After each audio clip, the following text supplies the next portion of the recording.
وما أرسلنا من قبلك من رسول إلا نوحي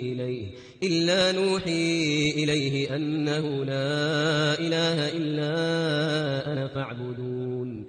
جو کوئی شخص دھاگا اور کڑا پہنتا ہے یا دوسروں کو پہناتا ہے اور یہ سمجھتا ہے کہ یہ جو ہے مصیبت سے نجات کا ذریعہ اور سبب ہے، تو پھر وہ دو نقصانات کا شکار ہو سکتا ہے. دو قسم کے نقصانات وہ اپنی زندگی میں اس کا دو نقصانات کا شکار ہو سکتا ہے. نمبر ایک، جو آدمی اس قسم کے عمل میں مبتلا ہوتا ہے تو وہ اس کی مصیبتوں اور پریشانیوں کا حل اس کے لیے کبھی نہیں ہو سکتا، بلکہ اس کی مصیبتوں میں اور اضافہ ہوگا. یہ کڑے اور تاگے انسان کو مصیبت سے نہیں بچا سکتے، بلکہ الٹا اس کے پہننے کی وجہ سے، اس کے ڈالنے کی وجہ سے اس کی بیماریوں میں اور اضافہ ہو جائے گا، اور پریشانی میں اضافہ ہوگا، اور بیماریوں میں اضافہ ہوگا. اللہ کے نبی علیہ السلام نے ایک شخص کو دیکھا کہ وہ کڑا پہنا ہوا تھا. آپ نے پوچھا کہ کیوں پہنا ہوا ہے؟ وہ کہتا ہے کہ بیماری کو دور کرنے کے لیے میں نے پہنا ہے. نبی صلی اللہ علیہ وسلم نے فرمایا آپ نے فرمایا اس کو پھینک دو فوراً، فَإِنَّهَا لَا تَزِيدُكَ إِلَّا وَهْنًا، کیونکہ یہ کڑا، یہ تاگا تمہاری بیماریوں میں اور اضافہ کریں گے، اور تمہاری مصیبتوں میں اضافہ کرنے کا جو ہے، اضافہ کرنے کا سبب بن جائیں گے، اسی لیے پھینک دو اسے.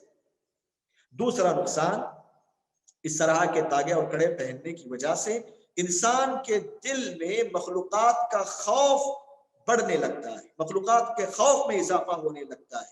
اللہ رب العالمین کا جو ڈر اس کے دل میں ہونا چاہیے وہ ختم ہو کر رہ جاتا ہے، بلکہ صرف مخلوقات سے وہ ڈرنے لگتا ہے، اور وہ اپنی زندگی میں سکون و اطمینان سے نہیں رہ پاتا.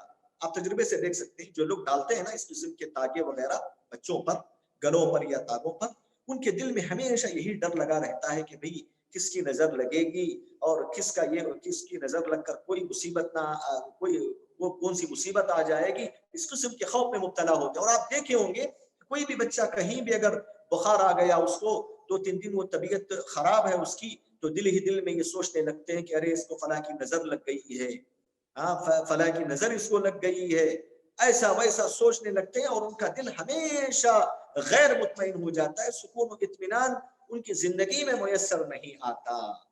اللہ کے نبی علیہ السلام نے اسی کی طرف اشارہ کرتے ہوئے کہا تھا، من تعلق ودعة فلا ودع اللہ له. جو آدمی کسی ایسی چیز کو گلے میں ڈال دے یا کسی بھی حصے میں ڈال لے، کسی بچے کے گلے میں یا کسی بچے کے کسی حصے میں ڈال دے، نظر بد سے بچنے کے لیے، کسی مصیبت سے بچنے کے لیے، اللہ رب العالمین اس کے مقصود کو، اس کے مقصد کو پورا نہ کرے، اس کے مقصد کو اللہ تعالیٰ پورا نہ کرے. یعنی اللہ رب العالمین جس مقصد کے تحت وہ پہنتا ہے اس مقصد میں اس کو کامیابی نہیں دیتا ہے. اور بعض علماء کی تفسیر کے مطابق فلا ودع اللہ له، اللہ رب العالمین اس سے سکون اور اطمینان چھین لے، اللہ رب العالمین اسے سکون اور اطمینان نہ دے. تو معلوم ہوا کہ اس کی وجہ سے انسان کے خوف میں اضافہ ہوتا ہے اور چین و سکون چھن جاتا ہے. اور مزید ویڈیوز کو دیکھنے کے لیے آپ ہمارے YouTube چینل کو سبسکرائب کریں. فجزاکم اللہ خیرا.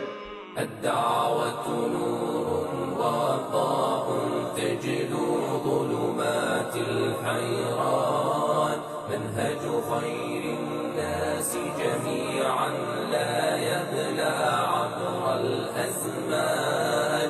الدعوة نور وضاء تجد ظلمات الحيران، منهج خير الناس جميعا